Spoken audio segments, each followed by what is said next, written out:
Hello students, welcome to the online classes, and this is your Naima Miss. Molecules and chemical reaction. So as we have learned about in matter around us, we have learned that any object, what is matter? We have learned any object which occupies space and mass is called as matter, isn't it? So the chair, the chalk, the book, the pen, the pencil, the ball, whatever in the world is matter, isn't it? The whole universe is made up of matter, which are a combination of molecules, and these molecules are a combination of atoms, okay, and they combine and form reactions, chemical reactions. There occurs more or two or more molecules react together and takes place, that is changed into another substance, that is called as chemical reaction. So I hope this is clear. We have learned about what is atom, what is molecule, what is chemical reaction, but still we will learn about more about what is atoms. We said that matter is a combination of a mixture, a bond formed by the molecules, and the molecules are again made up of small particles which are called as atoms, isn't it? So these are, what are the atoms? If we take a sand particle, if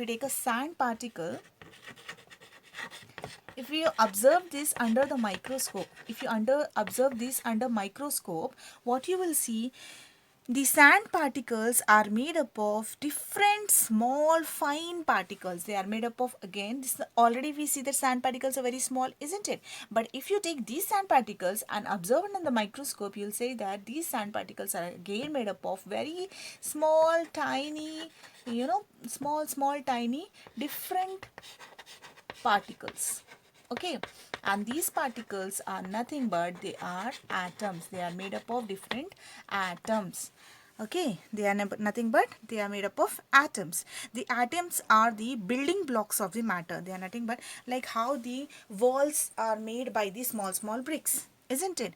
If we are trying to construct a building, you see that these small bricks or the base materials are used and they are constructed into a building. Similarly, these atoms form a building block of the molecule. If these atoms are not there, there is no molecule. If there are no molecules, there are no matter existing in the world, isn't it? So now, if we try to know what our atoms actually are, so they confine three fundamental properties. These atoms, they confine three fundamental properties. What are those? First one is nothing but a nucleus, which is in the center. Then second is electron, and third is they comprise of protons and neutrons, okay. The nucleus consists of protons and neutrons. So for example, this is the nucleus, okay, and you see in this the nucleus comprises of protons and neutrons, okay. It comprises of protons and neutrons, and you can see that all the electrons will be traveling around the nucleus. All are traveling around the, they will be traveling around the nucleus in a particular, they will have their particular orbit. So these are nothing but electrons. These are electrons. They will travel in their own orbit. They don't disturb anyone. They just travel in their own orbit. Like here, it will be rotating around the nucleus. It will be rotating around the nucleus. Like how in solar system you see the in solar system you see how the sun will be in the center, and all the planets will be revolving around the sun. Similarly, here the nucleus, this nucleon acts as a sun, and these acts as the electrons act as the planets, okay. So here it's clear that the atoms have the three fundamental properties, and that is nucleus, protons and neutrons, and electrons, okay. So now the protons and electrons, they are positively charged. You can say that they are positively charged.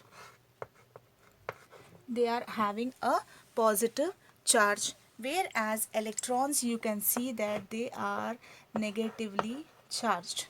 Okay, the electrons are charged negatively. So, a famous scientist, Antony Lavoisier, was a French nobleman. He made many, important contributions to the chemistry, and some of them, like, they called him father of modern chemistry. What he said, he studied the combustion reactions in detail. He was able to find the masses of reactants in the products accurately, irrespective of their physical state. Based on this observation, he proposed, a law which is called as law of conservation of mass. This law is termed as law of conservation of mass. So what did the Lavoisier say here? He said that in simple words, if I give an example, I am gonna prepare a pancake. Okay, I'm gonna prepare a pancake. So what I'm taking a 150 gram of flour. 150 gram of flour I'm taking, and I'm taking 3 eggs which confirm to be again 150 grams. Okay, and next I'm taking 7 milk, that is again 700 grams. Okay, if you total this, 150 grams plus 150 grams plus 700 grams, it is around total of 100 grams, which is nothing but 1 kg. Okay, so whatever batter I'm going to prepare, when I'm going to mix it, it will be a pancake batter, isn't it? Now if I weigh this, it will be 1 kg, isn't it? If I'm preparing, like, whatever ingredients I'm using in my kitchen to prepare the batter of pancake, it is 150 and 700, I'm getting 1 kg, and then whatever product I'm getting, that is also 1 kg. So that means what it is, that means whatever amount of whatever mass you are taking for the reactants is equal to the product. That is, the total mass of whatever you have, the product, the total mass of the reactants is always equal to the total mass of the product. I hope it is clear. Okay, I hope it is clear, children. No doubt, isn't it? So what according to the law of conservation of mass is, whatever reactant, whatever amount of reactant you are taking is equal to the whatever amount of product you are using. If we go with one more example, if I'm taking some two molecules, okay, two molecules X and Y. Okay, I'm taking it as a reactant. Now if I'm taking 16 X molecules and I'm taking 8 Y molecules, then whatever product I'm gonna get here, it should be equal. Okay, it should be equal. There will be no change. Maybe the formation of some product will take place, a new substance is formed, but the weight, whatever the atomic mass is there, whatever the mass of the molecule you are using, the total mass you are gaining after the product formation also will be same. So how you are going to take this? You will take this as 8x2 and y. That means 8 2s are 16, and you have 8y, isn't it? 8 2s are 16, that is 16x, and 8y, that is 8y. So whatever reactants, whatever mass of the reactant you have here, whatever mass of reactant you have here is equal to the total mass of the product, isn't it? Whatever you have here, the total mass of the product is equal. Okay, I hope this is very clear, children. So yes, we'll go with the next law. But before going to the next law, we will just do a small activity. That is, we are going to take in a we are going to prepare some we are going to see whether the mass of a product is equal to the reactants. Is there any change in the mass of the product and reactants after doing the experiment? So So to do this activity, we simply just need a few products, that is nothing but lead nitrate, potassium iodide, distilled water, conical flask, spring balance, small test tube, retort stand, and rubber cork test tube, a thread, etc. So what we are doing, first we are going to prepare a lead nitrate solution. What we are doing, we are just taking lead nitrate and dissolving it into 100 ml of distilled water. Okay, we are just taking lead nitrate and dissolving it into, that is 2 grams of lead nitrate. We are dissolving it into 100 ml of water in 250 ml of conical flask. Now then what we are doing, we are just preparing a potassium iodide solution. Next solution we are preparing, this is the first solution. Next solution we are preparing is potassium iodide solution. Potassium iodide solution. Simply we are adding this also to 100 ml of water. What we are doing, 2 grams of potassium iodide solution we are adding into 100 ml of water. Okay, then take this 4 ml of potassium iodide solution in a small test tube. Simply we are just taking it in a test tube. Small amount of potassium iodide, 4 ml of potassium iodide solution we are taking in a test tube.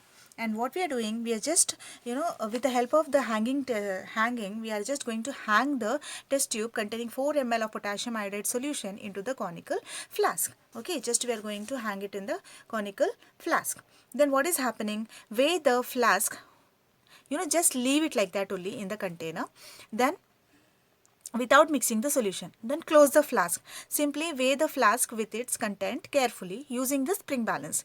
After that, just don't shake it, just don't do anything. You just first you take the weight of the flask simply by just keeping the test tube in the conical flask. Okay, now what you do, now just tilt it and swirl it. Now just tilt and swirl the flask so that the two solutions get mixed. Okay, now what you are doing, now just weigh the test tube again. Oh, okay, again you weigh the flask with the spring balance. Now you can record what is the weight. So what do you observe, whatever the weight was before the chemical reaction is equal to the weight whatever we are obtaining after the chemical reaction. Okay, a chemical reaction takes place and the mass remains same before and after the chemical reaction. Therefore, mass is neither created nor destroyed in the chemical reaction. So with this, we have said that the law of conservation of mass, whatever the Lavoisier has said, is correct. Okay, so here earlier it was thought that mass would be decreased in the burning of charcoal, but Lavoisier carried out the burning of charcoal in a closed apparatus and found no change in the mass. So Lavoisier, on this basis of his experiment, he proved that the law of conservation of mass states that matter is neither created nor destroyed during a chemical reaction. More simply, the mass of the product is equal to the mass of the chemical reaction.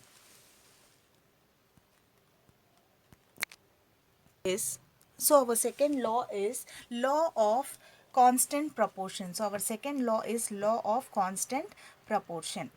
Okay, our second law is law of constant proportion. First law we have learned that law of law of conservation of mass, in which we come to know, in which we learn about the reactants and total mass of the reactants and the products are equal.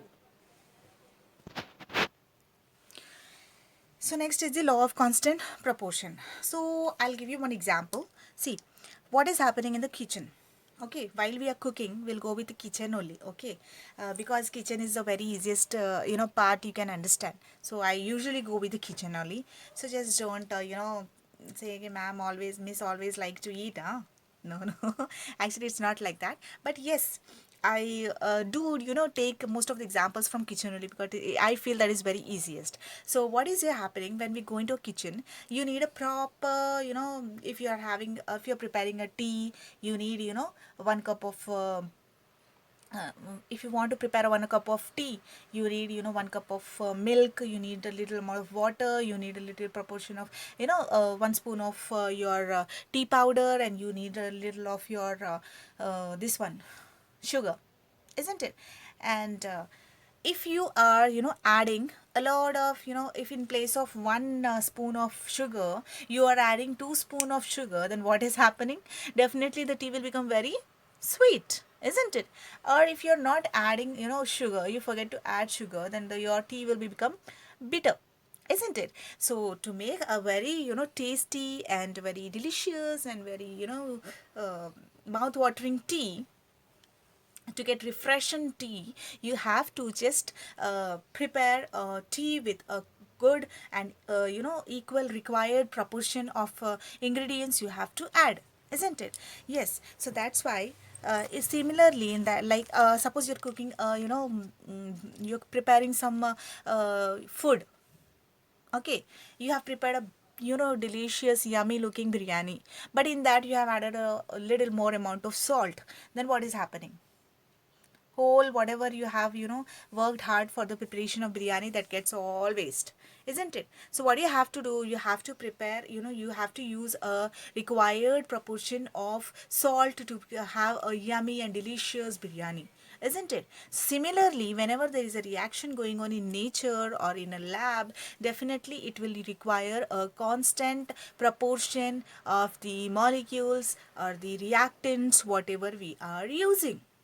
Okay, so there should be equal amount of the molecules or the reactants used to produce a good product. Okay, so before this, okay, fine, let us continue.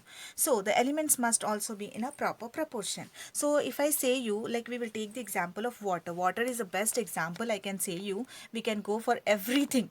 Okay, we can go for everything. So what I'll do, I'll just take an example of water. Okay, and this is your oxygen and these are your hydrogen atoms. Hydrogen, hydrogen, oxygen. Okay, you're just getting it bond. Now to this, if you take any water, you can take any water. It may be your sea water, it may be your tap water, it can be a mineral water, you can take an ocean water, you can take whatever water you want. Water is water. It will have the same formula, H2O. Yes, whatever water you take, distilled water, whatever water you take, it will be a formula containing H2O only, isn't it? So now, when you are taking water, if you see 9 parts of the weight, whatever weight it is having, whatever this atomic weight it will have, 9 parts by weight of water is always found to be, 1/9 of the 1/9 of the water. That is 1/9 of the water weight will be hydrogen, and 8 by 9 part of the water will be of oxygen. Is it clear? That means, see, hydrogen comprises of only one part, एक हिस्सा, ठीक है, एक हिस्सा of water, whereas 8 parts of water comprises of oxygen. Is it clear? Now we'll ask, Miss, what is atomic weight? That we will learn in our further classes. We will learn about atomic weight also. So based on these two, the weight of the water, atomic weight of the water compresses. So in our next class,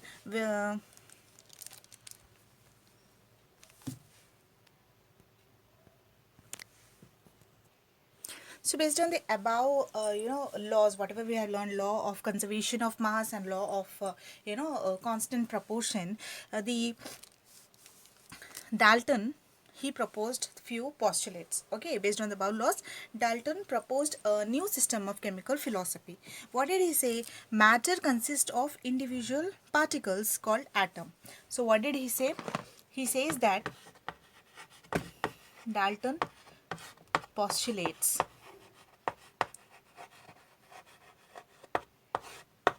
So what does he say?